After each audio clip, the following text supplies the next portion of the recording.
Mes parents ont donné 80 000 $ à ma sœur pour son mariage et m'ont dit, toi, tu n'as pas, les meilleures histoires de Reddit. J'ai 33 ans maintenant et pour la première fois de ma vie, je comprends vraiment ce que signifie la paix.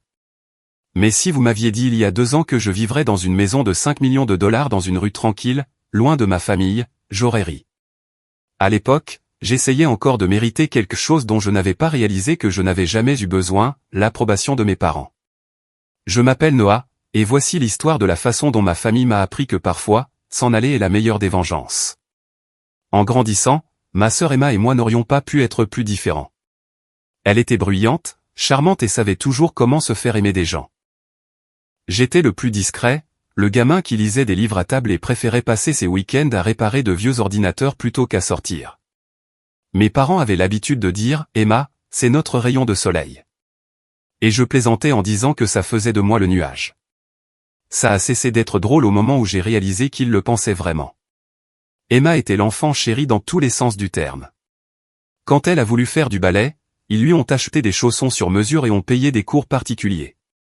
Quand j'ai voulu rejoindre un club de robotique, ils m'ont dit que c'était trop cher pour un hobby qui ne mènerait nulle part. Elle a eu une voiture à 17 ans. J'ai eu un abonnement de bus. Au début, ce n'était pas de la jalousie, juste de la confusion. Je pensais que si je travaillais assez dur, ils me remarqueraient aussi.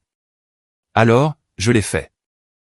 J'ai obtenu les meilleures notes, décroché une bourse complète pour une université d'État, et j'ai même obtenu mon diplôme en avance. La première chose que maman a dite quand je le lui ai annoncé, c'est « bien. Ça veut dire que tu pourras commencer à payer tes propres factures plus tôt. » J'aimerais pouvoir dire que j'exagère, mais ce ton est devenu la bande-son de ma vingtaine. Chaque appel à la maison était un rappel que les étapes importantes d'Emma étaient des célébrations, tandis que les miennes étaient des obligations. Quand elle s'est fiancée à 26 ans, mes parents ont organisé une énorme fête de fiançailles. Je parle d'un traiteur, de décoration, d'un photographe, la totale. Quand je leur ai dit que je venais d'être promu développeur senior dans mon entreprise, papa a juste dit « Eh bien, ne te mets pas trop à l'aise. » Les entreprises remplacent les gens tout le temps. Les discussions sur le mariage ont commencé 1 an plus tard. Emma voulait une cérémonie de rêve, un lieu en plein air, une robe de créateur, plus de 100 invités. Mes parents n'arrêtaient pas de se vanter de la fierté qu'ils avaient à rendre cela possible. Je me souviens encore de l'après-midi où maman m'a appelé et m'a dit, presque nonchalamment, « Nous aidons Emma avec une partie des frais. » C'est normal. Tu sais comme les mariages coûtent cher de nos jours. Je n'y ai pas trop pensé jusqu'à ce que je rentre à la maison quelques semaines plus tard. Papa était assis à la table de la cuisine, la calculatrice à la main, marmonnant des chiffres à voix basse. Il y avait des reçus partout, arrangements floraux, acomptes, traiteurs. En jetant un coup d'œil par-dessus son épaule, j'ai aperçu le total, 80 000 $. Je me suis littéralement figé. Vous lui donnez 80 000 $ pour son mariage? Ai-je demandé. Maman a levé les yeux de sa tasse de thé comme si de rien n'était. Bien sûr, c'est un grand jour pour elle. Elle le mérite. Et moi alors, ai-je dit, à moitié en plaisantant. Le sourire de maman s'est effacé. Noah, tu n'as pas besoin d'aide. Tu es célibataire. Tu n'aimes même pas les fêtes. Tu t'es toujours bien débrouillé tout seul. Cette phrase, tu t'es toujours bien débrouillé tout seul, est restée coincée dans ma tête comme une écharde. Je n'ai pas discuté. Je n'ai pas crié. Je suis juste resté assis là, avec l'impression d'avoir été discrètement effacé de ma propre histoire familiale. Au cours des mois suivants, j'ai essayé de passer à autre chose. Je me suis dit que ça n'avait pas d'importance, que l'argent n'était pas de l'amour, et qu'Emma pouvait avoir son conte de fées. Mais quand j'ai vu les photos du mariage plus tard, le ressentiment m'a frappé comme un train de marchandises. Il y avait toute ma famille, souriante dans des costumes chers, le lieu décoré de roses blanches et de chandeliers, mes parents rayonnant comme s'ils venaient de marier un membre de la royauté. Je n'avais pas été invité au dîner de répétition, et mon nom n'avait même pas été mentionné dans les discours. Une amie d'Emma m'a dit plus tard que mes parents avaient dit que je ne pouvais pas venir parce que j'étais trop occupé par le travail. Ce n'était pas le cas. J'étais chez moi, à fixer mon plafond, réalisant qu'ils n'avaient même pas pris la peine de me demander. Pour la première fois, j'ai arrêté d'appeler. J'ai sauté Noël cette année-là, envoyé un simple texto, j'espère que tout le monde va bien, et je me suis concentré sur le travail. J'ai déversé chaque once de frustration dans mes projets. Longue nuit, matin silencieux, caféine à l'infini. J'ai grimpé les échelons plus vite que quiconque ne s'y attendait. Quand l'entreprise a été rachetée par une grande firme technologique, j'ai reçu une somme que j'ai encore du mal à concevoir. Ce n'était pas une fortune générationnelle, mais c'était assez pour changer ma vie du jour au lendemain. À cette époque, j'ai rencontré Maya, une agente immobilière avec un humour vif qui vous faisait oublier votre propre amertume. Nous nous sommes tout de suite entendus.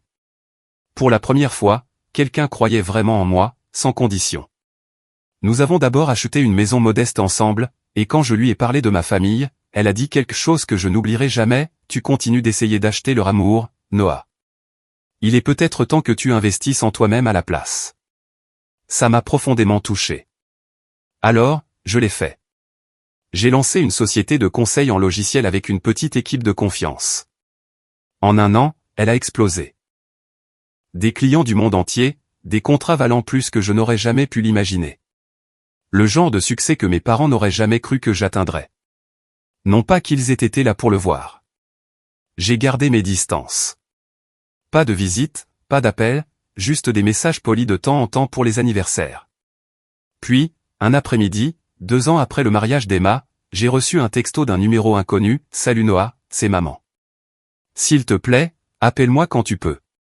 C'est important. J'ai fixé l'écran un moment, hésitant à répondre. Quelque chose dans la formulation clochait.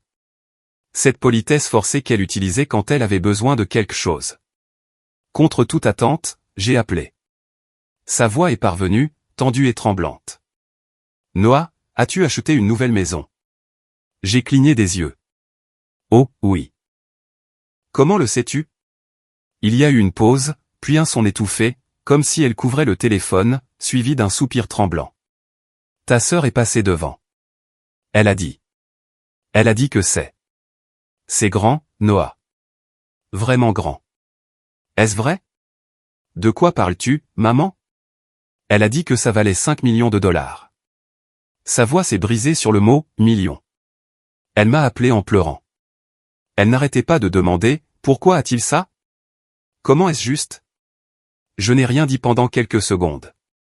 Je pouvais presque imaginer la scène. La voiture démarre ralentissant devant mon portail, sa main se portant à sa bouche. Réalisant que le frère qu'elle méprisait autrefois vivait mieux que quiconque dans la famille.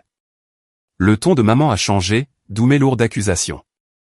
Tu sais, ce n'est pas gentil d'étaler ton argent comme ça. Ta sœur a des difficultés depuis la naissance du bébé. Peut-être que tu pourrais l'aider un peu. C'est ta seule sœur, après tout. Et voilà. Le scénario familier, mot pour mot. Le même schéma que j'avais entendu toute ma vie. Emma obtenait la sympathie et moi, le chantage affectif. Maman, dis-je lentement, vous m'avez dit que je ne méritais pas d'aide. Tu te souviens. Son silence à l'autre bout du fil était assourdissant. Le truc avec la trahison familiale, c'est qu'elle ne vient pas toujours avec des cris ou du drame. Parfois, elle est silencieuse, une vie de petits rejets qui s'accumulent jusqu'à former un mur.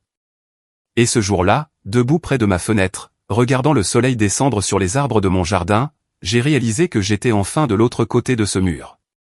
Mais je n'ai pas encore raccroché, car au fond de moi, je voulais entendre ce qu'elle dirait ensuite. La partie où le sentiment de dû se transformerait en exigence. Où le masque glisserait juste assez pour révéler ce que ma famille pensait vraiment de moi.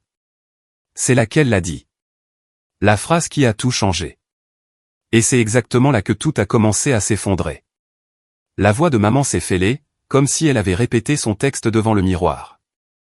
Noah, ta sœur traverse une période difficile. Son mari a perdu son emploi il y a quelques mois et il peine à joindre les deux bouts avec leur prêt immobilier. Elle a peur de perdre la maison. Je lui ai dit que tu pourrais peut-être. Je l'ai interrompu.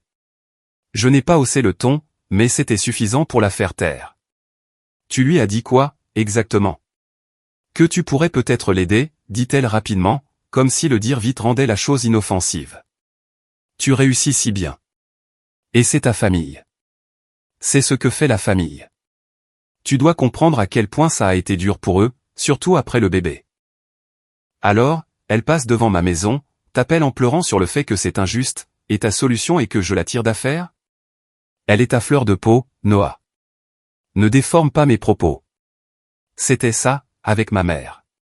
Elle parvenait toujours à me faire sentir que j'étais le déraisonnable. Chaque fois que j'essayais de poser une limite, elle trouvait un moyen de transformer ça en culpabilité. Même à travers le téléphone, je pouvais presque voir son expression, ce froncement de sourcils étudié qu'elle utilisait quand elle voulait paraître déçue plutôt que manipulatrice. « Tu as toujours été si distant », a-t-elle continué. « On n'a presque plus de tes nouvelles. Tu ne nous rends pas visite. Tu ne rentres pas pour les fêtes. Et maintenant, tu vis dans ce manoir tout seul. À quoi bon réussir si tu ne peux pas le partager avec ta famille ?» Cette phrase, « à quoi bon réussir ?» m'a frappé différemment, car elle ne parlait pas de bonheur. Elle parlait d'accès. J'entendais maintenant Emma en arrière-plan. Sa voix était étouffée, mais assez forte pour distinguer des bribes de phrases. Dis-le lui. Dis-lui juste d'arrêter de se comporter comme s'il était meilleur que tout le monde. On est en train de couler et il est assis là, dans sa maison de luxe, à ne rien faire. J'ai raccroché avant de dire quelque chose que j'aurais regretté. Pendant les semaines qui ont suivi, j'ai essayé de ne pas y penser, mais cet appel téléphonique s'est incrusté sous ma peau comme une écharde. Tous les quelques jours, je recevais un autre message. Parfois de maman, parfois de papa, occasionnellement même d'Emma. Le ton était toujours le même. Poli au début, puis chargé de culpabilité, puis carrément passif-agressif. Le premier message de papa disait « Ta sœur subit beaucoup de pression, mon fils. Sois le plus intelligent. » Le suivant de maman disait « Tu as changé, Noah. L'argent t'a rendu froid. Et Emma, je n'arrive pas à croire que tu regardes ta famille lutter comme ça après tout ce que nos parents ont fait pour toi. Après tout ce qu'ils ont fait pour moi ?» L'ironie m'a presque fait rire. Voyez-vous, je n'ai jamais eu de ressentiment pour l'argent lui-même. Pas vraiment. J'en voulais au message derrière. Que ma valeur avait toujours été conditionnelle. Que l'amour venait avec un reçu et un astérisque. J'avais construit ma vie en prouvant que je pouvais me débrouiller seul. Mais d'une manière ou d'une autre, cela faisait de moi le méchant. Ça ne s'est pas arrêté là. Un mois plus tard, j'ai reçu une invitation par la poste. Papier cartonné ivoire épais, bord doré en relief, écriture cursive chic, premier anniversaire du petit Noah. Oui, elle avait appelé son fils comme moi. Au début, j'ai pensé que c'était une sorte d'offre de paix. Peut-être sa façon de tendre un rameau d'olivier. J'ai presque réussi à me convaincre d'y aller, mais quand j'ai appelé pour demander des détails, c'est maman qui a répondu, pas Emma. « Oh, tu as reçu l'invitation », dit-elle joyeusement. Trop joyeusement. Emma est si excitée. Ça va être un grand jour. Toute la famille sera là. Oui, j'ai vu. Je me demandais juste. Y a-t-il une liste de cadeaux ou quelque chose comme ça? Il y a eu une pause. Oh, nous ne voulons pas que tu achètes quoi que ce soit, dit-elle, baissant la voix comme si elle disait quelque chose de sensible. Emma a pensé que peut-être, au lieu d'un cadeau, tu pourrais contribuer à quelque chose de plus significatif. Je savais où elle voulait en venir avant même qu'elle le dise. Elle et Jacob essaient toujours de rattraper leur retard sur les factures. Et tu sais, le bébé a besoin d'un foyer stable. Ça signifierait tellement si tu pouvais les aider un peu. Tu n'as pas besoin d'en faire tout un plat. Juste aider discrètement. Aider discrètement. Comme si le secret rendait l'acte noble plutôt que manipulateur.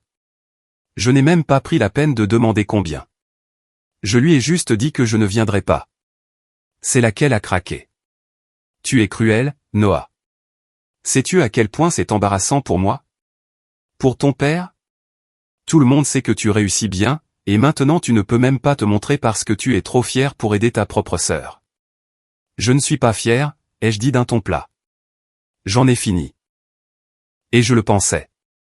Mais le problème avec les limites, c'est que les gens qui ont profité de leur transgression ne les respectent pas facilement. 2 jours avant la fête, papa m'a appelé, la voix de la raison, ou du moins c'est ce qu'il aimait penser. Fils, je ne prends pas parti ici, a-t-il commencé, ce qui était sa façon de dire qu'il le faisait absolument. Mais ta sœur traverse une mauvaise passe. Elle a fait des erreurs. Bien sûr, mais qui n'en a pas fait? Nous devons tous veiller les uns sur les autres. J'ai fait ça pendant 30 ans, ai-je dit. Tout ce que j'ai obtenu, c'est d'être ignoré. Il a soupiré. Tu sais, quand nous avons aidé Emma, nous ne l'avons pas fait pour te blesser. Nous l'avons fait parce qu'elle en avait plus besoin. Tu as toujours été l'indépendant. Nous pensions que tu ne voulais pas de notre aide. Ouais, dis-je doucement. Et cette supposition est devenue bien pratique pour tout le monde, n'est-ce pas? Il n'a pas eu de réponse à ça. Le jour de la fête d'anniversaire est venu et reparti. Je l'ai passé à faire de la randonnée avec Maya. Pas de téléphone, pas de famille, pas de culpabilité. Mais quand je suis rentré ce soir-là, j'avais 17 appels manqués. 5 de maman, 6 de papa, et le reste de numéros que je ne reconnaissais pas. Il y avait aussi des textos. Des photos de la fête, des commentaires comme « J'aimerais que tu sois là, oncle Noah ». Et un d'Emma qui disait « Tu as rendu les choses gênantes ». Tout le monde a demandé pourquoi tu n'étais pas venu. Merci d'avoir gâché l'anniversaire de mon fils. Je n'ai pas répondu, mais je sentais la colère bouillonner juste sous la surface. Pas assez chaude pour exploser, juste assez pour brûler lentement. Les semaines ont passé. Les messages ont cessé. Le silence. Finalement, j'ai commencé à penser que c'était peut-être terminé. Puis, au début du printemps, mon téléphone a vibré alors que j'étais en réunion. C'était un message vocal de maman. J'ai failli l'ignorer, mais quelque chose dans son ton, la façon dont elle a dit mon nom, m'a poussé à écouter. Noah, chérie, j'ai besoin que tu me rappelles. S'il te plaît, c'est à propos d'Emma. Elle est tellement contrariée ces derniers temps, et... Eh bien, elle pourrait faire quelque chose de radical si ça continue. Elle a l'impression que tu la détestes. Ne peux-tu pas simplement lui parler? Peut-être l'inviter. Lui montrer que tu n'es pas en colère, s'il te plaît. Pour moi. Cette dernière partie, pour moi, était un couteau déguisé en gentillesse. Maya a vu mon visage après que j'ai écouté le message. Que s'est-il passé? A-t-elle demandé doucement. Ils essaient à nouveau d'utiliser la culpabilité comme monnaie d'échange, ai-je dit. Et ils pensent que je vais tomber dans le panneau. Le feras-tu? J'ai secoué la tête. Pas cette fois. Mais même en le disant, quelque chose en moi se sentait mal à l'aise, car je connaissais ma mère. Si la manipulation émotionnelle ne fonctionnait pas, elle passerait à la vitesse supérieure. Et elle l'a fait. Une semaine plus tard, elle s'est présentée à mon portail sans prévenir, debout dans une robe à fleurs comme si c'était un brunch du dimanche. Quand je suis sorti, elle a souri comme si de rien n'était. Je voulais juste te voir, a-t-elle dit, regardant par-dessus mon épaule vers la maison. C'est magnifique, Noah. Tu as vraiment bien réussi. Merci, ai-je dit prudemment. Elle a hoché la tête, absorbant tout. La large allée, les haies bien taillées, le bourdonnement silencieux du succès. Puis son expression a changé. Tu sais, a-t-elle dit doucement, Emma est passée par ici l'autre jour. Elle a pleuré pendant des heures. Elle n'arrêtait pas de dire qu'elle ne comprenait pas comment les choses en étaient arrivées là. Comment son frère avait tout obtenu et qu'elle avait été laissée pour compte. Je n'ai rien dit. Maman a pris une profonde inspiration. Tu n'es pas obligé de lui donner de l'argent. Parle-lui simplement. Laisse-la voir l'intérieur. Elle a l'impression que tu l'as punie en l'excluant. Je n'ai pas pu m'en empêcher. J'ai ri. C'est elle qui m'a traité d'arrogant. Qui a dit aux gens que je n'avais gagné de l'argent que parce que j'avais eu de la chance dans la tech? Elle a fait son lit, maman. Ce n'est pas juste, dit-elle, sa voix s'élevant. Tu te crois si supérieur à nous maintenant? Nous t'avons élevé. Nous avons fait des sacrifices pour toi. Cette dernière phrase, nous t'avons élevé, a été la goutte d'eau. Non, ai-je dit en m'approchant. Vous avez élevé Emma. Vous m'avez toléré. Elle a cligné des yeux, son visage se crispant entre le choc et l'offense. Tu ne le penses pas, je pense chaque mot. Elle est partie peu de temps après, mais pas avant de dire, tu regretteras ça un jour, Noah. La famille, c'est tout ce que tu as. J'ai regardé sa voiture disparaître au bout de la rue. Et pour la première fois, je n'ai rien ressenti. Ni culpabilité, ni tristesse, juste du calme. Mais ce calme n'allait pas durer, car une semaine plus tard, j'ai reçu un email. Pas de maman, pas de papa, mais du mari d'Emma, Jacob. Objet, tu nous dois une explication. Et ce qu'il y avait à l'intérieur de cet email, les captures d'écran, les accusations, l'audace allait tout déclencher. C'est là que la vraie guerre a commencé. L'email est arrivé un mardi matin, à 8h47 pour être exact. J'étais à mi-chemin de mon café quand j'ai vu l'objet, tu nous dois une explication. Au début, j'ai cru que c'était un spam. La formulation était si directe, si pleine de droit, qu'il ne m'est même pas venu à l'esprit que cela pouvait venir de Jacob, mon beau-frère, le même type qui m'avait un jour demandé comment éteindre le Wi-Fi parce que l'Internet est lent. Mais j'ai alors remarqué le nom, Jacob P., son adresse. Son mari. Le message commençait poliment, presque formellement. Noah, commençait-il, j'essaie de te joindre depuis des semaines, mais comme tu ignores tout le monde, j'ai pensé qu'un email pourrait attirer ton attention. Je ne veux pas commencer une dispute, mais cette situation est allée trop loin. J'ai froncé les sourcils et fait défiler le texte. Emma pleure tous les soirs. Elle se sent trahie et humiliée. Tes parents ont le cœur brisé. Tu agis comme si nous avions fait quelque chose d'impardonnable, mais tout ce que nous avons fait, c'est aimer. Maintenant, tu achètes des manoirs et tu mènes la grande vie pendant que ta famille lutte. Tu pourrais nous aider, mais tu choisis de ne pas le faire. C'est cruel, Noah. Il y en avait plus. Paragraphe après paragraphe de non-sens culpabilisant. Mais une phrase vers la fin m'a retourné l'estomac, si tu ne veux pas aider de plein gré, alors au moins n'aggrave pas les choses en mentant aux gens à notre sujet. Emma m'a dit ce que tu as dit. Je suis resté longtemps à fixer cette phrase. Mentir aux gens. Je n'avais parlé de ma famille à personne, sauf à Maya. Et même là, je n'avais jamais exagéré. Alors, qu'est-ce qu'Emma lui avait raconté exactement? Puis j'ai atteint le dernier paragraphe. De plus, nous avons vu ce que tu fais en ligne. C'est dégoûtant de voir comment tu prétends être généreux et humble sur les réseaux sociaux alors qu'en réalité, tu as abandonné ton propre sang. Tu nous as fait passer pour des idiots. Considère ceci comme ta dernière chance de rectifier les choses avant que nous allions plus loin. Je me suis adossé, le cœur battant. Aller plus loin? Qu'est-ce que cela signifiait? Maya est entrée dans le bureau juste au moment où je finissais de lire. Ça va? A-t-elle demandé, remarquant l'expression sur mon visage. Je lui ai tendu mon téléphone. Elle a lu en silence pendant 1 minute, puis a dit, ce n'est plus juste du chantage affectif. C'est une menace. Ouais, ai-je marmonné. Et j'ai un mauvais pressentiment sur ce que le plus loin signifie. Je n'ai pas eu à attendre longtemps pour le découvrir.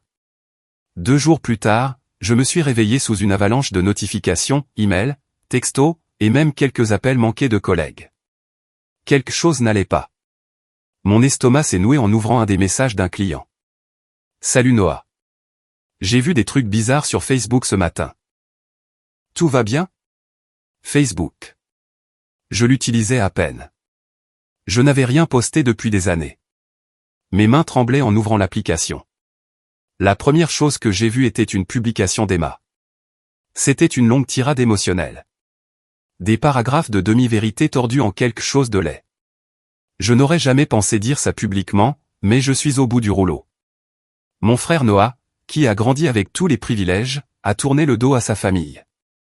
Pendant que nous luttons pour payer nos factures, il étale sa richesse et refuse d'aider, même pas pour son neveu. L'argent l'a changé. Il a oublié qu'il a aidé à en arriver là. Je ne demande pas la pitié. Je veux juste que les gens sachent quel genre de personne il est devenu. 3 photos étaient jointes. Une de ma maison de l'extérieur, une de ma voiture dans l'allée, et celle-ci m'a glacé le sang, une capture d'écran d'un vieux texto que je lui avais envoyé des années auparavant, quand je travaillais encore à mon premier emploi. Il disait, un jour, je gagnerai assez pour ne plus jamais avoir à demander quoi que ce soit à qui que ce soit. Hors contexte, ça paraissait arrogant. La publication avait plus de 100 j'aime et des dizaines de commentaires. Certains compatissants, d'autres carrément méchants. Waouh, l'argent change vraiment les gens. Incroyable qu'une famille puisse faire ça. J'espère que le karma le rattrapera. Je suis resté là, à fixer l'écran, la gorge serrée. Maya a posé une main sur mon épaule. Noah, on peut le signaler. Tu n'es pas obligé de répondre. Mais ce n'était pas le pire. Car cet après-midi-là, j'ai découvert qu'elle ne s'était pas arrêtée là. Emma avait envoyé un email à mon entreprise, à mes partenaires, à des clients. En utilisant son compte personnel, elle avait écrit que j'étais sous le coup d'une enquête pour faute financière et que les gens devraient être prudents en faisant affaire avec moi. Elle avait même inclus de fausses captures d'écran de prétendues transactions du compte de ma société de conseil, des chiffres qu'elle avait clairement inventés, mais assez convaincants à première vue pour causer des dommages. Un de mes partenaires juniors m'a appelé, paniqué. Noah, qu'est-ce que c'est? Il s'est passé quelque chose? On reçoit des appels de clients qui demandent si nous sommes poursuivis en justice. J'ai passé les 48 heures suivantes à éteindre des incendies, à appeler des avocats, à rédiger des déclarations, à expliquer que rien de tout cela n'était vrai. Heureusement, j'avais des dossiers, des audits propres, des relevés, la preuve de chaque transaction. Mais peu importait. Les dommages à ma réputation avaient déjà commencé. C'était personnel d'une manière que je n'avais jamais connue. Ce n'était plus une question d'argent. C'était une question d'humiliation. Et quand je pensais que ça ne pouvait pas être pire, maman a appelé. Elle n'avait même pas l'air en colère, juste épuisée. Noah, je t'avais dit que ça arriverait si tu continuais à ignorer ta sœur. Tu m'avais dit, ai-je craqué? Elle m'a publiquement accusé de crime financier, maman. Elle essaie de détruire mon entreprise. Elle souffre, dit maman doucement. Tu l'as poussée à bout. J'ai ri amèrement. Alors, c'est de ma faute maintenant. Son silence disait tout. Quelque chose en moi s'est brisé. Toutes ces années à être le silencieux, le pacificateur, celui qui ravalait sa fierté juste pour maintenir la paix. Tout a débordé. Tu sais quoi, maman? Je pensais que tu ne comprenais pas ce que tu faisais. Mais maintenant, je vois. C'est toi qui lui as appris ça. Tu lui as appris qu'elle peut tout faire, tout dire, et que tu la défendras toujours. Félicitations. Tu as élevé une manipulatrice. Elle a eu un hoquet, comme si je l'avais frappée. N'ose pas parler de ma fille comme ça. Ta fille, dis-je doucement. J'ai cessé d'être ton fils il y a bien longtemps. J'ai raccroché. Cette nuit-là, je n'ai pas pu dormir. Chaque souvenir se rejouait dans ma tête.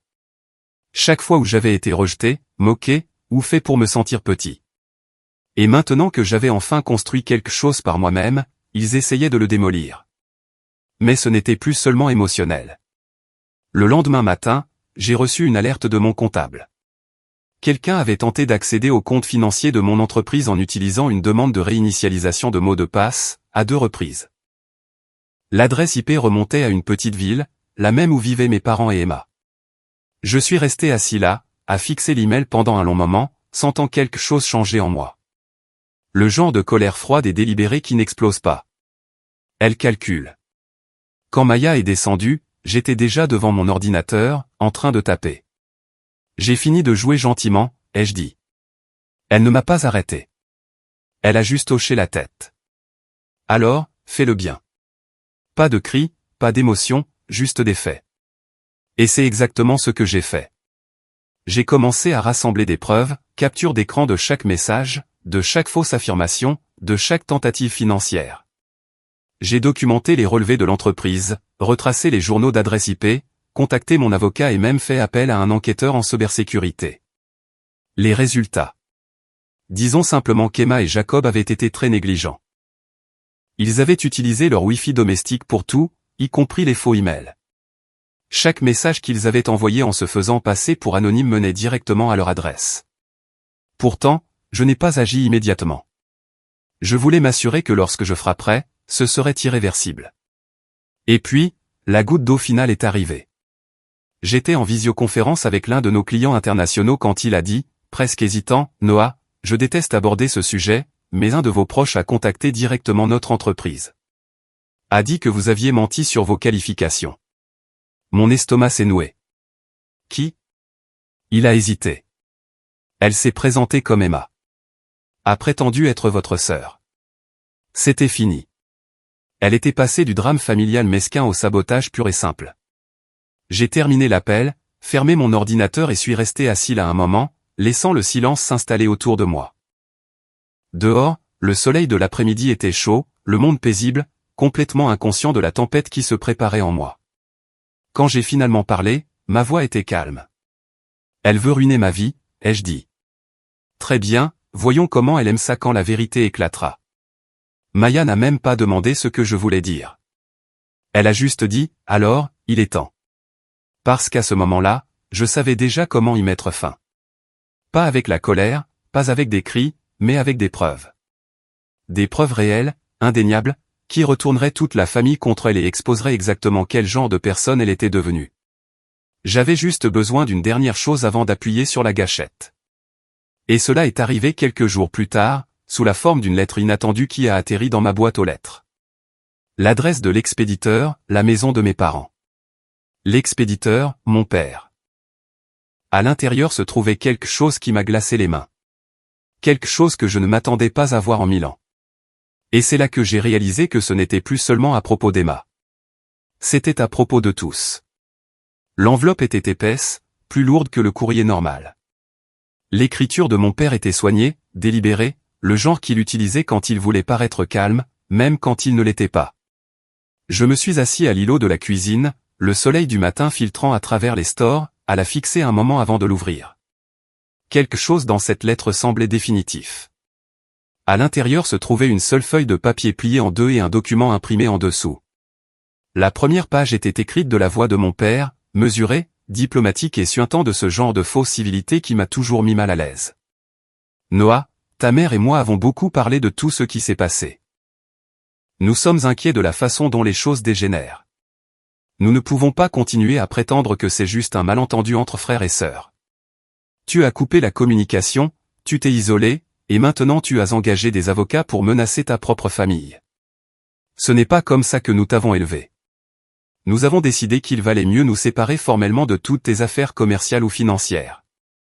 6 juin une déclaration que nous allons déposer auprès du greffier du comté pour retirer légalement nos noms de tout droit de propriété partagé ou de toute fiducie.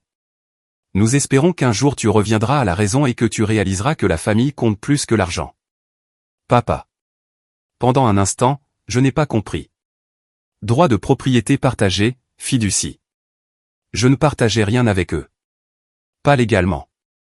Puis j'ai regardé le deuxième document et j'ai senti ma poitrine se serrer. C'était une déclaration formelle de retrait d'une fiducie familiale, une dont je ne connaissais même pas l'existence.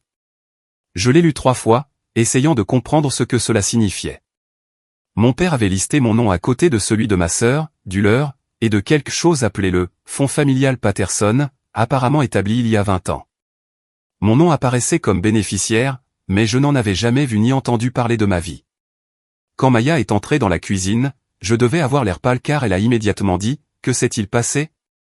Je lui ai tendu les papiers. Elle les a lus lentement, le front plissé. « Attends, tu n'étais pas au courant de ça ?» J'ai secoué la tête. Jamais entendu parler. Nous avons fait quelques recherches. Il s'est avéré que lorsque mes grands-parents sont décédés, ils ont laissé un petit héritage. Rien de massif, mais assez pour créer une fiducie familiale. Mes parents en étaient les administrateurs. Emma et moi étions les bénéficiaires désignés. Mais au fil des ans, ils l'avaient discrètement restructuré, mettant Emma en contrôle des actifs et réorientant les fonds vers ses dépenses, frais de mariage, aide pour l'hypothèque, soutien d'urgence. Essentiellement, mes parents avaient puisé dans ce qui m'appartenait en partie pour financer le style de vie de ma sœur. Et la lettre, ce n'était pas eux se séparant de moi. C'était eux couvrant leurs traces. Je suis resté assis en silence pendant un long moment. Même pas en colère, juste vide. Parce que ça m'a frappé. Ils avaient utilisé mon nom depuis le début, probablement pour que la fiducie paraisse légitime pour des raisons fiscales. Ils en avaient profité. Et maintenant, quand les choses se compliquaient, ils m'effaçaient comme si je n'avais jamais existé. C'est à ce moment-là que tout s'est brisé. Cette nuit-là, j'ai à peine dormi. J'ai arpenté la maison en silence, cette lettre se rejouant dans ma tête comme une mauvaise chanson. Chaque mot, chaque phrase, semblait confirmer quelque chose que j'avais toujours soupçonné mais que je n'avais jamais voulu admettre, que ma famille ne m'avait jamais considéré comme l'un des leurs, mais seulement comme un outil. Le lendemain matin, j'ai conduit sans but. Je ne savais même pas où j'allais jusqu'à ce que je me retrouve garé à un point de vue sur la côte, le genre d'endroit où j'allais quand j'avais besoin de réfléchir. Les vagues étaient violentes ce jour-là, s'écrasant durement contre les rochers en contrebas, le ciel couvert et gris. Je suis resté assis là pendant des heures, laissant le monde bouger sans moi. À un moment donné, mon téléphone a vibré. Un autre message de maman. S'il te plaît, n'aggrave pas les choses, Noah. Tu as déjà fait assez de dégâts. Pas d'excuses. Pas de reconnaissance de ce qu'ils avaient fait. Juste du blâme. C'est là que j'ai réalisé quelque chose de simple, silencieusement et douloureusement. Ils n'allaient jamais comprendre. Je pouvais présenter des preuves, de la logique, des faits, et ils les tordraient quand même jusqu'à ce que je sois le méchant. Alors, j'ai décidé d'arrêter d'expliquer. Pendant les semaines qui ont suivi, je me suis renfermé. Pas d'appel, pas de mail, pas de réunion de travail. Mes partenaires ont géré la plupart du travail pendant que je dérivais dans un brouillard d'épuisement. Maya a essayé d'aider. Elle s'asseyait à côté de moi le soir, en silence, me tenant juste la main. Mais même elle ne pouvait pas m'atteindre complètement. Je me sentais comme un fantôme dans ma propre vie. Puis, un soir, alors que j'étais assis sur la terrasse arrière à regarder les lumières de la ville en contrebas, elle est sortie avec 2 tasses de café et a dit doucement, « Tu ne peux pas les laisser garder ce pouvoir sur toi. » Je n'ai pas répondu. « Tu continues de penser que tourner la page signifie qu'ils admettront qu'ils avaient tort, » a-t-elle dit. « Ils ne le feront pas.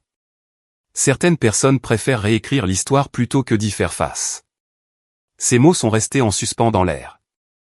Elle avait raison. J'attendais quelque chose qui ne viendrait jamais. Qu'ils me voient, qu'ils disent « Nous avions tort. » Tu comptais aussi. Mais tout ce que j'avais obtenu, c'était une lettre me coupant de ma propre lignée. Cette nuit-là, j'ai pris une décision. Je n'allais plus me battre contre eux. J'allais m'éloigner complètement. Le lendemain matin, j'ai appelé mon avocat et lui ai dit de procéder à un examen complet de la fiducie. Pas pour la contester, pas pour la récupérer, juste pour avoir un dossier, une preuve, quelque chose qui ne pourrait pas être effacé ou tordu plus tard.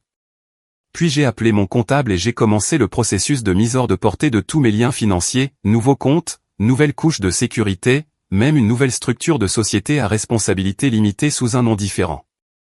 À la fin de cette semaine, il n'y avait plus un seul lien entre moi et ma famille qui pouvait être exploité. Et pourtant, même en coupant ces liens, la tristesse persistait. J'avais perdu quelque chose de plus profond que l'argent. J'avais perdu l'illusion de la famille. Je me souviens d'un soir en particulier, au début de l'été, la maison silencieuse, l'air lourd de l'odeur de la pluie. Je me suis retrouvé à faire défiler de vieilles photos. Emma et moi enfants, construisant des forts en oreiller dans le salon. Maman nous souriant derrière l'appareil photo. Papa faisant des grillades en arrière-plan. Ça avait presque l'air réel. Cette image d'une famille heureuse. Mais les souvenirs sont trompeurs. L'esprit les édite avec bienveillance. J'ai fermé l'ordinateur portable et j'ai chuchoté, cette version a disparu. Après ça, quelque chose a changé en moi. J'ai recommencé à travailler, non pas avec obsession, mais avec un but. J'ai construit tranquillement, méthodiquement. Je n'ai pas parlé de vengeance. Je n'ai pas fulminé ni attaqué. Je me suis juste concentré. Maya m'a un jour demandé ce que je prévoyais et je lui ai dit la vérité. Rien de dramatique, juste la paix.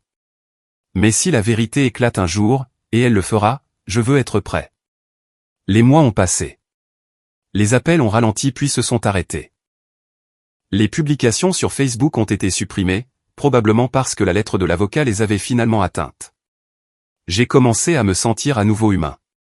J'ai voyagé. J'ai investi. Je suis resté complètement à l'écart des réseaux sociaux. Mais la paix est une chose fragile. Un après-midi, environ 6 mois plus tard, j'ai reçu un email d'une vieille amie de la famille, Madame Carson, une voisine de notre rue d'enfance. Elle m'avait toujours apprécié, me traitant comme le fils qu'elle n'avait jamais eu. Son message était simple. Noah, mon cher, j'espère que tu vas bien. Je pensais que tu devrais savoir que tes parents vendent leur maison. Emma et Jacob emménagent avec eux pour le moment. Ils ont mentionné quelque chose à propos de repartir à zéro après des problèmes financiers. Ça a l'air sérieux. Vendre leur maison, repartir à zéro. J'ai fermé l'ordinateur portable et suis resté assis en silence. C'est là que ça m'a frappé. L'argent de la fiducie avait disparu. Chaque dollar. Il l'avait vidé pour soutenir le style de vie d'Emma jusqu'à ce qu'il s'effondre sous son propre poids. Et maintenant, pour la première fois, il faisait face aux conséquences. Une partie de moi se sentait vengée. Une autre partie, la plus petite, la plus fatiguée, se sentait désolée pour eux. Mais la pitié a une courte durée de vie, car une semaine plus tard, j'ai appris quelque chose qui a de nouveau tout changé. J'étais en train de faire des courses quand je me suis arrêté à la banque pour régler des papiers pour le nouveau compte de mon entreprise. Le banquier, un type sympathique qui m'aidait depuis des années, m'a pris à part. « Et, Noah, a-t-il dit, juste pour vous prévenir. Votre ancien compte joint avec vos parents a été récemment consulté. Il y a eu une tentative de retrait de fonds, mais il a été automatiquement gelé car il était marqué comme inactif. » J'ai cligné des yeux. « Attendez, quel compte joint ?» Il a tourné son écran et m'a montré. En effet, il était là. Un compte créé quand j'avais 17 ans. Mon père avait dû l'ouvrir à l'époque pour des économies pour l'université ou quelque chose de similaire. Ils avaient laissé mon nom dessus par formalité, et j'avais oublié son existence. Mais il n'était pas vide. Il y avait quelques milliers de dollars dedans, probablement les restes de quelque chose qu'il n'avait jamais fermé correctement. Heureusement que nous l'avons remarqué, a dit le banquier. Sinon, cet argent aurait disparu. Je l'ai remercié, j'ai quitté la banque et je suis resté assis dans ma voiture pendant un long moment, fixant le volant. C'était une si petite chose, un compte oublié, un retrait gelé. Mais pour moi, cela disait tout. Même après tout ce qu'ils avaient fait, même après m'avoir exclu, ils essayaient encore de prendre le peu qui restait avec mon nom dessus. Et c'est là que j'ai réalisé quelque chose tranquillement, presque paisiblement. J'avais fini d'avoir pitié d'eux. Parce que des gens comme ça n'apprennent pas par la gentillesse ou la culpabilité. Ils ne comprennent que les conséquences. Alors, j'ai commencé à planifier. Pas par rage, mais par précision. Pas pour l'argent, pas pour la vengeance au sens mesquin du terme. Pour la vérité. Car si ma famille voulait détruire mon nom, j'allais m'assurer que le monde sache exactement qui ils étaient d'abord. Et bientôt, j'aurai l'occasion parfaite de le faire. Une qui viendrait frapper à ma porte d'elle-même. Je ne savais juste pas encore que quand elle le ferait, elle traînerait à la lumière tous les secrets qu'ils avaient jamais enterrés. Le tournant n'est pas venu avec des feux d'artifice ou un moment cinématographique de triomphe. Il est venu tranquillement, un mardi matin gris où le brouillard était bas et je sirotais un café dans la même cuisine où j'avais autrefois ouvert la lettre de mon père. Pour la première fois depuis des mois, je me sentais calme, du genre de calme qui vient après une longue tempête, quand le tonnerre finit par abandonner et qu'il ne reste que le bourdonnement du monde qui revient à la normale. J'avais passé des mois à démêler ma vie du chaos de ma famille. C'était comme arracher des mauvaises herbes d'un jardin, on pense les avoir toutes eues, puis une autre racine apparaît. Mais à chaque lien coupé, je me sentais plus léger. Mon avocat a finalisé les documents, confirmant que je n'étais plus associé au fonds familial Patterson. Mon comptable avait sécurisé mes actifs et mes fiducies que je contrôlais seul. Chaque vulnérabilité légale et financière était bien verrouillée. Mais ce n'est pas ce qui a fait que la vie a recommencé à s'épanouir. C'était le sentiment d'espace émotionnel. Les premières semaines après avoir coupé les ponts semblaient étranges, comme sortir d'une pièce bruyante et réaliser à quel point le silence est fort. Je ne savais pas qui j'étais sans le bruit de fond de la culpabilité et de l'obligation. Pendant la majeure partie de ma vie, j'avais été en réaction, essayant de prouver quelque chose à des gens qui s'en fichaient. Maintenant, pour la première fois, je construisais pour moi-même. Maya a remarqué le changement avant moi. Un matin, elle a levé les yeux de son ordinateur portable et a dit, « Tu es différent ces derniers temps. » Différent comment? Tu ne vérifies pas ton téléphone toutes les 5 minutes en attendant un autre message d'eux. J'ai souri faiblement. Je suppose que je n'ai plus de raison de le faire. Elle a fermé son ordinateur portable et s'est adossée à sa chaise. Et maintenant? La vérité, c'est que je ne savais pas. Mais j'avais des idées, des ambitions que j'avais enfouies sous des années à essayer de rester petit. Pendant des mois, j'avais été approché par des investisseurs qui voulaient développer ma société de conseil en quelque chose de plus grand, une plateforme mondiale pour les développeurs indépendants. J'avais toujours dit non, principalement parce que l'idée de gérer cette échelle me terrifiait. Mais maintenant, la peur semblait plus petite que le regret. Alors j'ai dit oui. L'année suivante est devenue un tourbillon de mouvements. J'ai volé de ville en ville, construit des partenariats, embauché de nouvelles équipes et appris à diriger d'une manière qu'on ne m'avait jamais enseignée. J'étais prudent avec tout. Pas de raccourcis, pas de promesses exagérées, pas de « faire semblant jusqu'à ce que ça marche ». J'avais vu de près à quoi ressemblait la tromperie. Je n'en voulais aucune part. Il y a eu des revers, bien sûr, de mauvaises embauches, de longues nuits, l'épuisement professionnel. Mais la différence, c'est que cette fois, je ne le faisais pas pour prouver quelque chose à quelqu'un. Je le faisais parce que j'y croyais. Et cette croyance, il s'est avéré, était contagieuse. En 18 mois, notre entreprise était passée d'une petite société de conseil à une firme de logiciels à part entière avec des contrats mondiaux. Les magazines de technologie ont commencé à appeler, et les interviews ont suivi. J'évitais de parler de mon passé, gardant mes réponses axées sur la persévérance, la discipline, le travail d'équipe. Mais les gens qui me connaissaient depuis des années le sentaient. Ce n'était pas seulement une croissance commerciale. C'était une évolution personnelle. La première fois que j'ai vu mon nom dans un article de Forbes, Maya l'a imprimé et l'a scotché sur le frigo comme une mère fière. Pour les archives, a-t-elle dit avec un sourire. J'ai ri. On dirait que j'ai gagné un prix Nobel.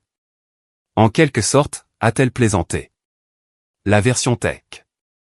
La vie a commencé à se sentir à nouveau pleine. Des voyages à l'étranger, de nouveaux amis, de longs dîners qui ne se terminaient pas en dispute. Pour la première fois, je n'avais pas l'impression de porter une version de moi-même qui avait besoin d'être défendue. Et pourtant, dans les moments calmes, quand je rentrais tard et que je voyais les lumières de la ville scintiller par la fenêtre, il y avait toujours cette faible douleur. La douleur de savoir que ma famille n'avait aucune idée de qui j'étais devenu, ou pire, qu'ils le savaient et ne le supportaient pas. J'ai essayé de ne pas m'y attarder, mais l'univers a une façon de tester à quel point vous avez vraiment tourné la page. Ça a commencé par un message vocal, un autre numéro inconnu. J'ai failli l'ignorer jusqu'à ce que la curiosité l'emporte. La voix était formelle, inconnue. Bonjour, Monsieur Patterson. Ici Richard Caldwell, avocat spécialisé en succession représentant les défunts aimés Madame Evans. Je crois que vous étiez listé comme contact pour leur fonds de bienfaisance communautaire. Veuillez me rappeler quand vous le pourrez. Les Evans étaient un couple de retraités qui vivaient à 2 rues de ma maison d'enfance. C'étaient des gens gentils, invitant toujours les enfants du quartier sur leur porche pour une limonade, me traitant toujours avec gentillesse, même quand mes parents ne le faisaient pas. Je ne leur avais pas parlé depuis des années. Quand j'ai rappelé l'avocat, il a expliqué que les Evans étaient décédés quelques mois auparavant et avaient laissé un fonds de dotation, une bourse d'études pour les étudiants défavorisés intéressés par l'informatique. Votre nom est apparu, a-t-il dit. Parce qu'ils ont mentionné comment vous répariez gratuitement leur ordinateur quand vous étiez adolescent. Ils vous appréciaient beaucoup. Je suis resté silencieux un moment. De quoi avez-vous besoin de ma part? Ils aimeraient que vous supervisiez le fonds. Il n'est pas énorme, mais ils vous faisaient confiance pour le gérer honnêtement. J'ai dit oui. Quelque chose dans cette demande, simple, généreuse, humaine, m'a rappelé qui j'étais avant tout ce bruit. Alors, j'ai pris le projet au sérieux. J'ai construit une plateforme en ligne pour la bourse, automatisé le système de candidature et examiné personnellement la première vague de candidats. En quelques mois, le programme avait financé ses 5 premiers étudiants. L'un d'eux m'a écrit une lettre qui disait « Merci de croire en des gens que vous ne connaissez même pas », cette seule phrase m'a frappé plus fort que n'importe quelle récompense. À partir de là, les choses se sont accélérées. La bourse a gagné en popularité. Les médias locaux s'en sont emparés, et bientôt nous collaborions avec des universités. C'est devenu un mouvement, petit au début, mais qui grandissait vite. Les gens ont commencé à associer mon nom non seulement aux affaires, mais aussi à l'opportunité. C'est là que les invitations ont commencé à affluer. Conférences tech, panel de leadership, gala de charité. J'en ai accepté quelques-unes, principalement par curiosité. Un soir, lors d'un événement d'affaires à San Francisco, un journaliste a demandé lors d'une session de questions-réponses, « Qu'est-ce qui vous motive maintenant que vous avez atteint le succès ?» J'ai réfléchi un moment avant de répondre. La liberté. Le genre qui vient du fait de savoir que plus personne ne possède une partie de vous. Ce n'était pas répété. C'est juste sorti naturellement, mais à en juger par la réaction, ça a résonné. Cette citation a fini par circuler en ligne. Les gens l'ont repostée, retweetée, partagée. C'est devenu une de ces phrases de motivation qu'on voit sur LinkedIn avec le portrait de quelqu'un en noir et blanc derrière. Et même si je ne me souciais pas beaucoup de la célébrité sur Internet, elle a servi un but involontaire. Elle les a atteints. Je ne l'ai su que des mois plus tard. J'étais à New York pour conclure une réunion quand Maya a appelé. « Tu ne vas pas le croire », a-t-elle dit, à moitié amusée, à moitié méfiante. « Ta mère a de nouveau essayé de te contacter. » Je me suis figé. « Quoi ?» Elle a envoyé une lettre manuscrite au bureau, adressée à Monsieur Noah Patterson, fondateur et PDG. Je suppose qu'elle a vu les articles. J'ai expiré lentement. Qu'est-ce qu'elle disait? Maya a hésité. Je ne l'ai pas ouverte. Elle est sur ton bureau. Quand je suis rentré, l'enveloppe était posée bien en évidence à côté de mon ordinateur. Papier crème, écriture cursive élégante. L'écriture de ma mère. Je ne l'ai pas ouverte tout de suite. Je l'ai juste fixée, me souvenant de la dernière fois qu'elle m'avait écrit. La dernière fois que ces mots m'avaient ouvert en deux. Finalement, je l'ai dépliée. Noah, nous t'avons vu aux informations. Ton père et moi sommes fiers de ce que tu as accompli, même si nous ne comprenons pas toujours tes choix. Je sais que nous avons une eau différente, mais il est peut-être temps de laisser le passé derrière nous. Nous ne rajeunissons pas, et Emma aurait vraiment besoin de son frère en ce moment. Les choses n'ont pas été faciles pour elle. Peut-être pourrions-nous dîner un de ces soirs et en discuter. La famille devrait rester soudée. Et voilà. Le même schéma, enrobé de politesse, appâté par la culpabilité. J'ai replié la lettre et l'ai placée dans un tiroir. Non pas par colère, mais par clarté. Il n'avait pas changé. Il ne voulait pas de réconciliation. Il voulait la proximité du succès. Cette prise de conscience ne m'a pas fait mal cette fois. Elle a juste confirmé ce que je savais déjà. Une semaine plus tard, l'entreprise organisait une conférence à Los Angeles. Plus de 200 personnes y ont assisté, développeurs, investisseurs, étudiants, journalistes. J'ai donné un discours sur la résilience et la réinvention. À mi-parcours, j'ai regardé la foule et j'ai repéré un jeune homme près du fond qui prenait des notes furieusement. Il me rappelait moi-même à 20 ans. Nerveux, avide, sous-estimé. Après le discours, il est venu me voir. Je voulais juste dire que j'ai lu cet article sur vous. Ma famille ne soutient pas vraiment ce que je fais non plus. Entendre votre histoire, ça m'a aidé. C'est à ce moment-là que j'ai réalisé quelque chose d'important. Je n'avais plus besoin de mon ancienne famille. J'en avais construit une nouvelle. Une fête de gens qui croyaient en moi, qui grandissaient avec moi, qui ne mesuraient pas ma valeur à la quantité que je leur donnais. La vie n'était pas parfaite, mais elle était à moi. Pourtant, l'histoire n'était pas terminée. Car peu de temps après cette conférence, juste au moment où tout se mettait en place, j'ai reçu un autre appel. Cette fois, d'un numéro inconnu avec un indicatif régional familier. J'ai répondu, m'attendant peut-être à un journaliste ou à un client. Au lieu de cela, une voix calme a dit, « Noah, c'est Jacob. » Je me suis figé. Il avait l'air différent, vaincu. « Je sais que tu ne veux pas avoir de mes nouvelles, » a-t-il dit. « Mais tu dois savoir ce qui se passe. C'est à propos d'Emma et de tes parents. » Ces mots suivants m'ont fait sombrer le cœur, car même si j'avais tourné la page, je n'étais pas prêt pour ce qu'il allait me dire. Et ce simple appel téléphonique allait tout changer, encore une fois. La voix de Jacob vacillait au bout du fil. Le son de quelqu'un qui n'avait pas dormi correctement depuis des semaines. Ils ont des problèmes, Noah. De vrais problèmes. Je me suis adossé à ma chaise, mon ton calme mais las. Définis le problème. Il a hésité. La fiducie, elle est vide. Complètement vide. Ton père a emprunté dessus pendant des années. Et le dernier investissement qu'il a fait a échoué. Une sorte d'arnaque immobilière. Ils doivent près d'un demi-million maintenant. La vente de la maison a à peine couvert l'hypothèque. Je n'ai pas répondu tout de suite. J'avais soupçonné que la fiducie était à sec. Mais l'entendre confirmer était différent. Il y avait une satisfaction creuse là-dedans, comme regarder un feu s'éteindre de lui-même. Jacob a continué, sa voix plus basse maintenant. Il pensait pouvoir arranger ça en refinançant par un contact, quelqu'un qu'ils ont rencontré par un vieil ami d'affaires d'Emma, mais apparemment, l'affaire était frauduleuse. Ils ont tout perdu. Ils pourraient faire face à des accusations s'ils ne peuvent pas rembourser. J'ai fermé les yeux. Et tu me dis ça parce que... Il a expiré d'une voix tremblante. Point parce qu'ils sont désespérés. Et ta mère, elle dit des choses sur toi. Que tu leur dois ça. Que tu es la raison pour laquelle ils sont dans ce pétrin parce que tu as tourné le dos à la famille. Elle parle de rendre ça public à nouveau, Noah. Mais cette fois, pas seulement en ligne. Elle parle à des journalistes. ça a attiré mon attention. Des journalistes, ai-je répété lentement. Ouais, un média local qui fait ses reportages humains. Elle veut rétablir la vérité. Faire croire que tu as bâti ta fortune en exploitant la fiducie de ta famille. Je lui ai dit que c'était insensé, mais elle ne veut rien entendre. Elle n'arrête pas de dire qu'elle a des preuves. Des relevés bancaires, des emails, de vieux documents. Elle est convaincue qu'elle peut faire croire que tu les as volés. Pendant quelques secondes, tout ce que j'entendais était ma propre respiration. Ce n'est pas la colère qui m'a frappé. C'était la clarté. Froide, précise.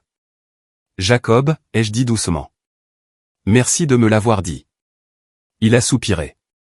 Je ne fais pas ça pour elle. Je le fais parce qu'Emma a peur. Je pense qu'elle réalise enfin jusqu'où c'est allé. Mais tes parents, surtout ta mère, elle n'arrêtera pas avant de t'avoir détruit. Alors peut-être qu'il est temps que j'arrête de la laisser essayer. Après avoir raccroché, je suis resté assis là pendant un long moment, mon esprit reconstituant méthodiquement tout ce que j'avais rassemblé au cours des 2 dernières années. Email, capture d'écran, messages, dossier financier. J'avais assez de preuves pour prouver mon innocence 10 fois. Mais ce n'était plus suffisant. Il ne s'agissait plus de me défendre. Il s'agissait de mettre fin à ce récit, de façon permanente. Maya est entrée dans mon bureau quelques minutes plus tard, un café à la main. Elle n'a pas eu besoin de demander. Elle pouvait tout lire sur mon visage. Qu'est-ce qu'ils ont fait maintenant? Ils essaient de me piéger, ai-je dit, simplement.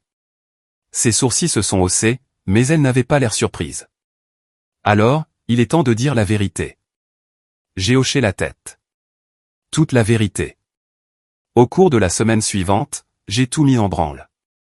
J'ai contacté l'équipe de relations publiques de mon entreprise, non pas pour enterrer l'histoire, mais pour s'y préparer. Si ma famille voulait rendre cela public, je les y retrouverais. Sauf que cette fois, c'est moi qui contrôlerai l'histoire. Mais je ne me suis pas arrêté là. J'ai appelé mon avocat et autorisé un audit complet du fonds familial Patterson. Nous avions déjà la documentation, mais je voulais un rapport officiel certifié.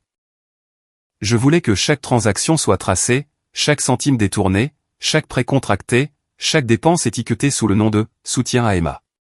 S'il voulait me traîner sous les projecteurs, j'allais apporter les reçus. 2 semaines plus tard, l'audit était terminé. Les conclusions étaient brutales. Mon nom avait été utilisé des dizaines de fois pour autoriser des décaissements dont je n'avais jamais eu connaissance.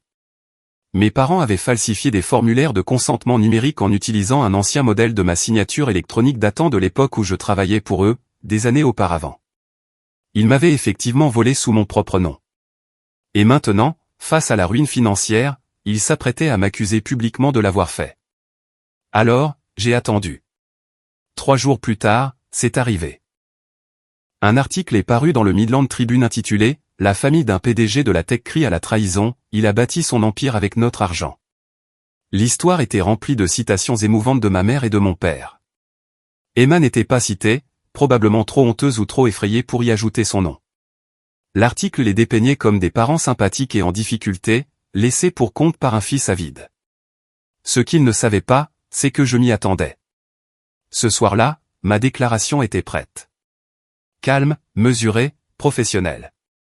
Mon équipe de relations publiques l'a diffusée sur tous les canaux avec des documents à l'appui.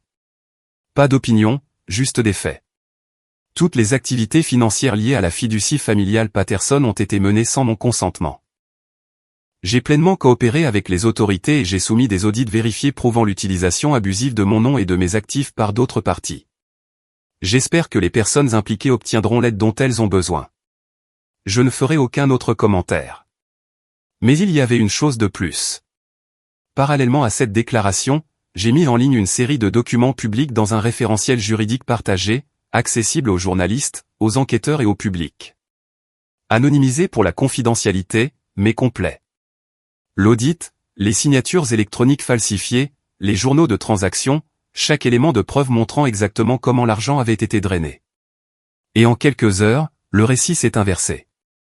Le même média qui avait publié l'article diffamatoire a publié une mise à jour, de nouvelles preuves contredisent les affirmations de la famille Patterson. Un audit suggère une utilisation frauduleuse de l'identité du PDG. Le lendemain matin, la nouvelle s'était propagée au-delà des journaux locaux. Les médias nationaux l'ont reprise.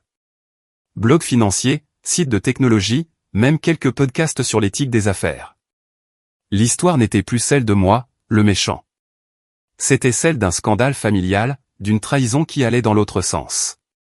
Je n'ai pas jubilé. Je n'ai pas posté de tweet victorieux ni fait de déclaration. J'ai laissé la vérité parler d'elle-même. Mais le véritable moment de justice poétique est arrivé quelques jours plus tard, lorsque mon avocat m'a transféré un message du bureau du procureur du comté. Il lançait une enquête sur l'utilisation abusive de fonds de fiducie et l'usurpation d'identité. Les accusés potentiels, mes parents. Ce n'est pas de la vengeance que j'ai ressentie alors. C'était une libération. Pourtant, je ne voulais pas qu'ils soient détruits. Je ne voulais pas de prison ou d'humiliation publique. Ce que je voulais, c'était que le monde voie enfin la vérité, et qu'ils y fassent face. Alors, j'ai fait un dernier geste. Par l'intermédiaire d'un contact mutuel aux tribunes, j'ai organisé une interview, non pas sur ma famille, mais sur la résilience. Nous avons parlé d'intégrité, de choisir la paix plutôt que les représailles, de ce qui se passe quand on arrête enfin de courir après l'approbation. L'intervieweur a demandé si mon éducation avait influencé qui j'étais devenu. J'ai souri et j'ai dit, de toutes les manières possibles. Parfois, les meilleures leçons viennent des pires professeurs. C'était subtil, mais tous ceux qui devaient comprendre l'ont compris. Après ça, le bruit s'est calmé. Les accusations de mes parents se sont effondrées sous l'examen juridique. Leurs biens ont été saisis temporairement en attendant l'enquête. Emma a quitté leur maison, demandant la séparation de Jacob quelques mois plus tard. Je ne suis pas intervenu. Je n'ai pas pris contact. J'en avais assez fait. Mais un soir, alors que le soleil se couchait derrière les collines, je me suis retrouvé debout au même endroit sur ma terrasse où j'avais autrefois lu la lettre de mon père. J'ai pensé à tout. Les années de silence, la trahison, le lent effilochage d'une famille qui avait confondu contrôle et amour. Et j'ai réalisé quelque chose. Je n'avais pas seulement survécu à eux. J'étais devenu plus grand qu'eux. Le lendemain matin, j'ai passé un dernier appel à mon avocat. Pouvons-nous nous assurer que l'enquête sur la fiducie reste un dossier public, ai-je demandé. Il a hésité. Vous êtes sûr? La plupart des gens veulent garder ça privé. Je veux la transparence, ai-je dit. Que cela serve de dossier pour quiconque essaierait de tordre à nouveau l'histoire. Il a fait une pause, puis a dit doucement, compris. C'était ça. Ma vengeance tranquille. Pas de cris, pas de complot de vengeance digne d'un film. Juste la vérité, mise à nu pour que le monde la voie. Et pourtant, au fond de moi, je savais que les retombées n'avaient même pas commencé. Parce que des gens comme mes parents ne s'effondrent pas du jour au lendemain. Ils se battent. Même quand il ne reste plus rien pour quoi se battre. Et quand la confrontation finale viendrait, ce ne serait pas par le biais d'avocats ou de reportages. Ce serait face à face. Et j'avais le sentiment que ça approchait. C'est arrivé 6 mois plus tard, un matin ordinaire qui ne ressemblait en rien à la fin de quoi que ce soit. L'air était frais, le ciel à moitié nuageux, et je traversais l'atrium de mon immeuble de bureau quand la réception a appelé pour me dire que quelqu'un m'attendait dans le hall. Quand je suis descendu, c'était eux. Mes parents. Ils semblaient plus petits, en quelque sorte, comme si le temps les avait compressés. Les épaules autrefois fières de mon père étaient affaissées, ses cheveux fins et gris. Ma mère serrait son sac à main comme un bouclier, ses yeux balayant le hall, terrifiée que quelqu'un puisse la reconnaître. Ils se sont tous les deux levés quand je me suis approché, comme s'ils essayaient encore instinctivement de jouer la carte de la dignité. Noah, a dit ma mère en premier. Sa voix était basse, tremblante, comme un violon qui aurait perdu sa mélodie. Nous voulions juste parler. Je n'ai rien dit. J'ai juste fait un geste vers une salle de réunion privée. À l'intérieur, le silence semblait lourd, comme si nous étions assis dans l'écho de tout ce qui s'était passé. Mon père s'est éclairci la gorge. Tu as marqué ton point. J'ai haussé un sourcil. Mon point. Tu nous as humiliés, a-t-il dit, son ton cassant. Traîner notre nom dans la boue. Nous ne pouvons aller nulle part sans que les gens chuchotent. As-tu la moindre idée de ce que c'est? J'ai laissé échapper un petit rire incrédule. Vous m'avez accusé de vol et de fraude dans la presse. Vous avez falsifié mon nom sur des documents financiers. Et vous vous inquiétez des chuchotements? Ma mère a tressailli. Nous étions désespérés, a-t-elle dit doucement. Nous ne savions pas quoi faire d'autre. Tu ne voulais pas nous parler, Emma. Emma est une adulte, ai-je interrompu. Elle a fait ses choix. Papa s'est penché en avant, sa voix s'élevant. Nous avons fait ce que nous pensions être le mieux pour cette famille. J'ai rencontré son regard, calmement. Non. Vous avez fait ce qui était le mieux pour Emma. Toujours. Ça l'a fait taire. Pendant un long moment, personne n'a dit un mot. Le bourdonnement de la climatisation était le seul son. Finalement, ma mère a repris la parole, les larmes aux yeux. Nous avons tout perdu, Noah. La maison, les économies, la fiducie. La retraite de ton père est partie. Nous ne savons même pas où nous allons vivre le mois prochain.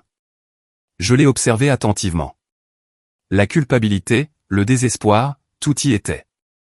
Mais en dessous, je pouvais encore voir la lueur d'attente, cette petite étincelle qui disait qu'elle pensait toujours que je pourrais les sauver, parce que je l'avais toujours fait. Mais plus maintenant. Je suis désolé que vous traversiez ça, ai-je dit doucement. Vraiment. Mais je ne suis pas la solution. Sa lèvre a tremblé. Tu laisserais vraiment tes propres parents se retrouver à la rue? J'ai pris une profonde inspiration. Vous avez laissé votre propre fils se noyer pendant 30 ans parce que sa douleur ne correspondait pas à votre récit. J'ai supplié pour votre amour, votre approbation, votre respect, et vous m'avez donné des conditions. Vous avez utilisé mon nom quand ça vous arrangeait et vous l'avez effacé quand ce n'était plus le cas.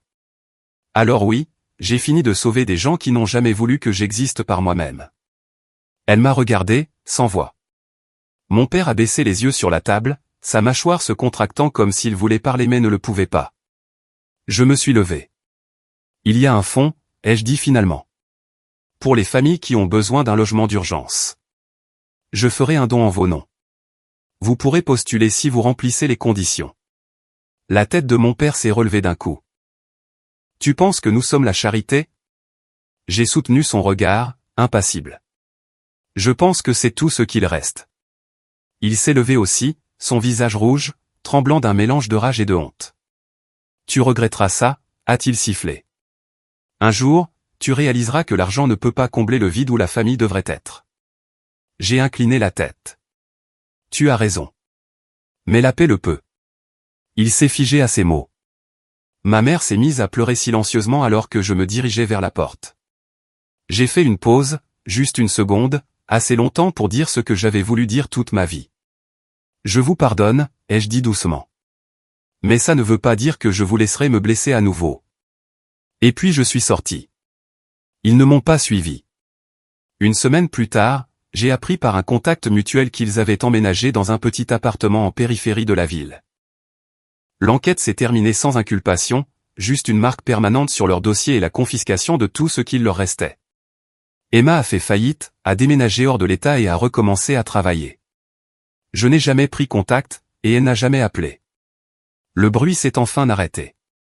Les mois ont passé, les saisons ont changé, le monde a continué d'avancer, et moi aussi. Un soir, je me suis retrouvé assis à nouveau sur la terrasse, au même endroit où tout cela avait commencé, regardant le soleil sombrer à l'horizon. L'air était doré, le calme profond. Maya est sortie et m'a tendu un verre de vin, s'installant à côté de moi. Tu penses à eux parfois, a-t-elle demandé gentiment. Parfois, ai-je dit. Mais plus avec de la colère. Juste de la distance. Elle a hoché la tête. Tu as gagné, tu sais. J'ai souri faiblement. Non. J'ai juste arrêté de jouer. Le soleil a baissé davantage, projetant de longues ombres à travers le jardin. Un instant, j'ai pensé à mon moi plus jeune. Le garçon qui croyait autrefois que l'amour devait se mériter, qui pensait que le silence était la sécurité. J'aurais aimé pouvoir lui dire que la paix ne vient pas du fait d'être choisi. Elle vient du fait de se choisir soi-même. Alors que la dernière lueur s'estompait, j'ai levé légèrement mon verre et j'ai chuchoté, à moitié pour moi-même, au lâcher-prise. Et pour la première fois de ma vie, je le pensais vraiment.